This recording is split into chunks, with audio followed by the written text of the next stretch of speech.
Alright, so here we go. I've got tons of open world gaming goodness in this video for you all, including some brand new details about the upcoming Wolverine game. We've got official stuff from the dev team and new leaks and rumors about what to expect from the Wolverine game, including the fact that it's looking like it's going to be a semi-open world game, much like God of War. So that sounds really exciting. Then we're going to be diving into some new information about Saints Row Reboot. We've got new details straight from the dev team about what to expect for character customization. Some brand new stuff right here. It sounds like it's going to be very in-depth. And we're going to dive into a bunch of other open world gaming goodness for you all. So let's dive in right now. Hey everyone, what's happening?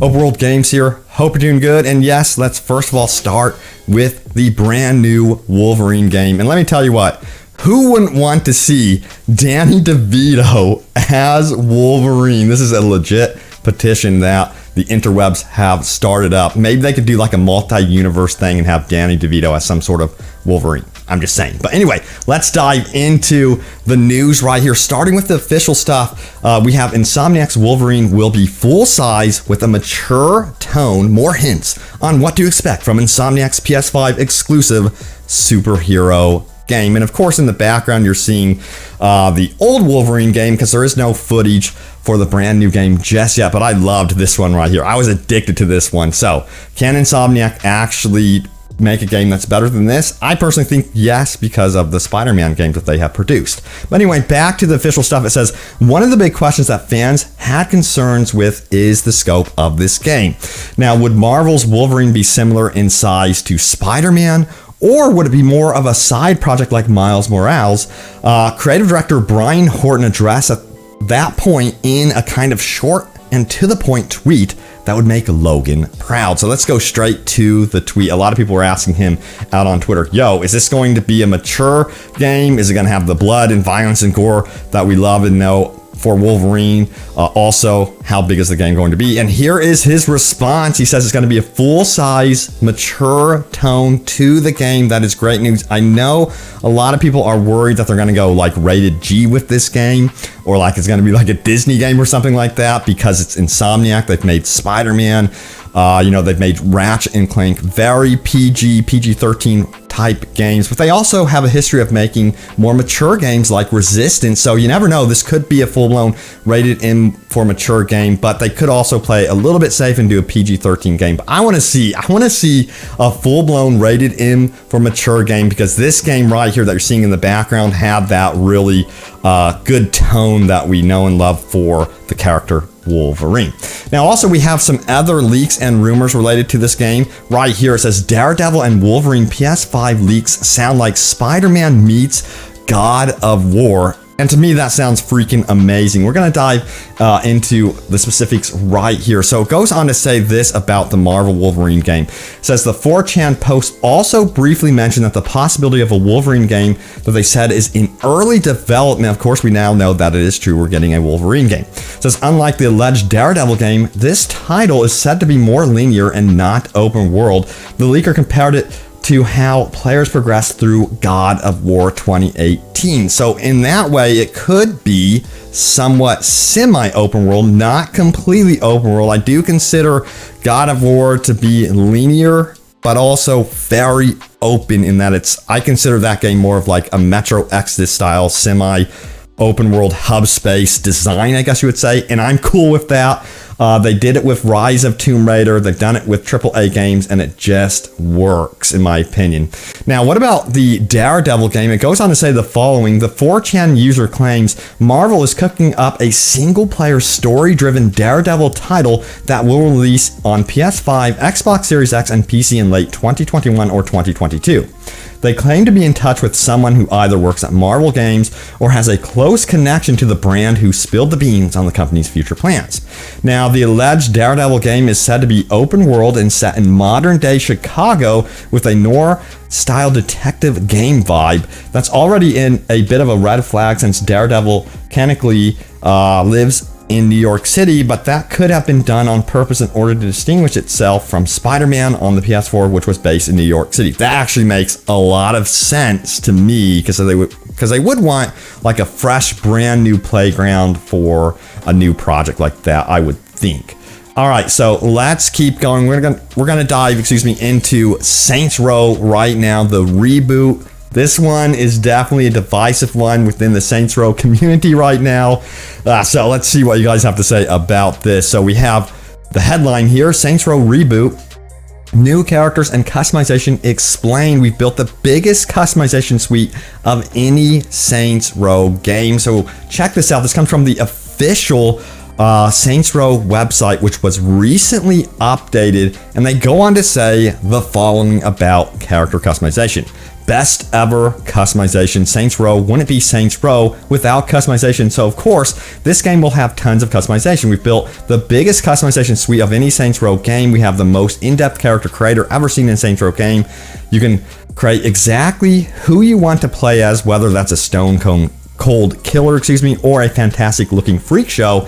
There are 8 customizable voices you can give to the boss, 4 male and 4 female. All sound great, and again, more choice than we've offered in other Saints Row games. And also, you'll be pleased to hear layered clothing is back. That is really cool. Well done to the eagle eye of you that picked up on that. In terms of vehicles, we have a huge array of customization options to dig into, and any vehicle you customize will be safely stored in a garage. There's also a lot to look forward to and much more to come, including some big surprises that we can't share just yet, as well as some features that are sure to make your jaws drop. Now, they have a mention here that I really want to highlight as well, some details about exactly how they're laying this game out, which is really cool in my opinion. So let's dive into it right now. It says this: disillusioned with the American dream. This is talking about the characters that you will be interacting with and playing as. It says, trying to make ends meet and sick of working for other gangs, our new characters decide to use their skills to start their own criminal venture and take over the city and get rich. During this journey, they take over more and more of the underbelly of Santo Alesso, I believe it is, and that's when you start to notice some visual changes. Now, they go into more details as to what to expect about these visual changes as you are progressing through the game. This is actually really cool. Now, it says a lot of you have been asking what happened to the classic Saints flower and purple. Rest assured, these are still very much part of the Saints identity. We begin by showing the Saints at the start of their criminal journey. Over the course of the game, they form the Saints and rise to the top of the criminal underworld, reaping rewards and recruits along the way. The further they go down that path, the more you'll see the purple uniform come into play, and the more visually adorned with purple and fleur de lis the Saints, their HQ, and their recruits become. So you'll see that change happening during the course of the game, and that's something I think is actually really cool, how you are actually influencing the look of your gang, yourself, and your actual environment, and spreading that out through the city. I personally really dig that. Let me know if that's something you guys actually like or not. Now, there was actually a recent leak related to Nvidia GeForce Now, and you guys are probably asking yourself, why is that such a big deal? It's showcasing a lot of the PS4, PS5, and Xbox games that are coming up here in the future to PC, and that are actually supposedly going to be releasing here. And Nvidia did confirm recently that this leak is legit, but it's only for speculative titles. So some of these things may be work in progress, some of the projects might be canceled, but it's absolutely fascinating. So let's dive into this very big leak related to this game list here. It says definitive compilation of leaked GeForce Now database games. We have Sony, Microsoft, and many more publishers. Now, of course, some of the stuff may be canceled, but let's dive into it. It says Sony here. We have Uncharted: A Legacy of Thieves Edition, Helldivers 2, Horizon Forbidden West, Gran Turismo 7. I'm not too sure what this one is. We have God of War Returnal, Demon Souls, Ratchet and Clank, no specific game, Sackboy: A Big Adventure, Ghost Tsushima, and then no Bloodborne, Spider-Man, or Last of Us are on the list, it seems. But that's from Sony alone right there, and these games could potentially be coming to the PC over the next couple years here. It seems like Sony is very much interested in porting stuff to PC anyway, so I would expect this rumor to pan out to be true. But what about Xbox? They're going to try to counter.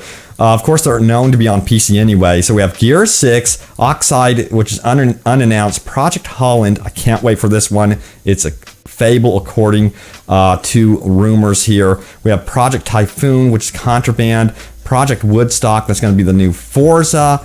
Then we have an Untitled Initiative game, Halo 5 Guardians, Avowed, Kalimba, Indus, and Gravity. Avowed is one I'm really excited about as well, coming from Obsidian Entertainment. So yeah, a lot of cool stuff coming from both Sony and Microsoft. But when it comes to third party, we have Square Enix on the list here. We have Chrono Cross Remaster, Final Fantasy Tactics, Final Fantasy VII Remake, Final Fantasy IX Remake, Final Fantasy 16, Tomb Raider Anniversary 2021. That could be a collection of Tomb Raider games, an unannounced title by Square Enix, and then Kingdom Hearts 4 right there. Apparently coming up here to GeForce Now and perhaps even PC. But also check this out right here. We have Capcom.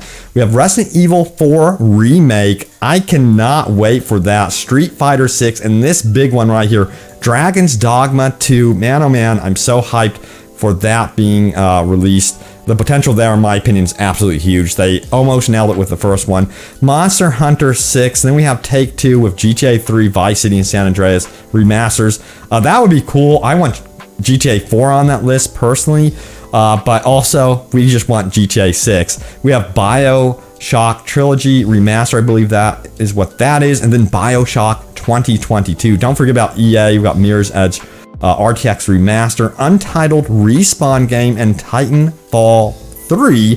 Bandai Namco is going to be giving us Tekken 8, Curve Digital, Human Fall Flat 2, Devolver Digital, The Talos Principle 2, Crytek with Crysis 4. Yeah, that would make a lot of sense. D3 Publisher, Earth Defense 6, Sega, Bayonetta 3, Judgment. This one seems odd to me. Bayonetta 3 would be really, really cool on PC. Right now, it's very much I think it's limited to Switch or Nintendo. So, you know, I'd be loving that game on PC for sure, because right now my core experience is on PC. Then we have a bunch of other rumors here from Atlas giving us Catherine Shin, and then No Persona 5, and then WB Batman Arkham Knight RTX Remaster, which would be cool. So you're going to see like a lot of RTX remasters, I think, taking advantage of that technology for older games.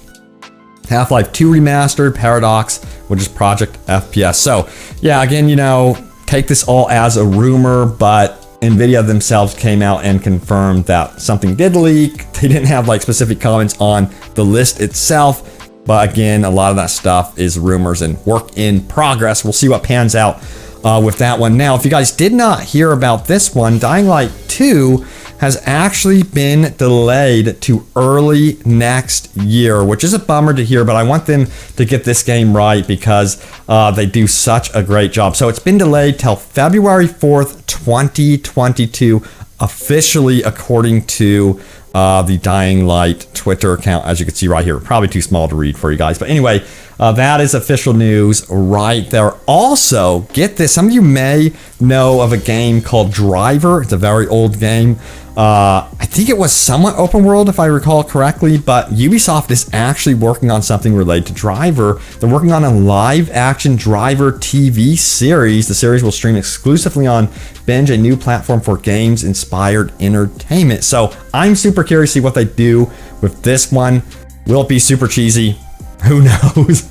We'll have to wait and find out. Now, also, I know some of you, or a lot of you guys, are fans of Destroy All Humans. There's a new rumor suggesting that we will be getting a Destroy All Humans 2 remake announcement, and they labeled this one as legit under the Gaming Leaks and Rumors subreddit, so that's good. And they did have a leaked trailer to it, which I have actually seen has been since been removed. So it seems to be legit that we will be getting a Destroy All Humans 2 remake in the future. But yeah, exciting stuff happening in the open world game space. I'm really curious to see how they're going to structure the new Wolverine game. I am crossing my fingers that it is semi-open world. I think that's one of the best ways to do a game like Wolverine here. God of War does it perfectly. Metro Exodus has done it great. Tomb Raider has that semi-hub space open world feel to it. It's not like completely open world, and guess what? That's okay. Not everything has to be 100% overwhelming, sprawling open world. That's a ridiculous amount of landmass to traverse. Some of us want a more central, linear experience in our, exploration, which is cool with me. But anyway, I'm hyped for it. Can't wait. But thank you all so much for watching. Stay tuned for more open world gaming goodness, Wolverine news. I got you guys covered on Cyberpunk, Saints Row, all that good stuff. Thanks for watching, and I will see you all next time. Take care.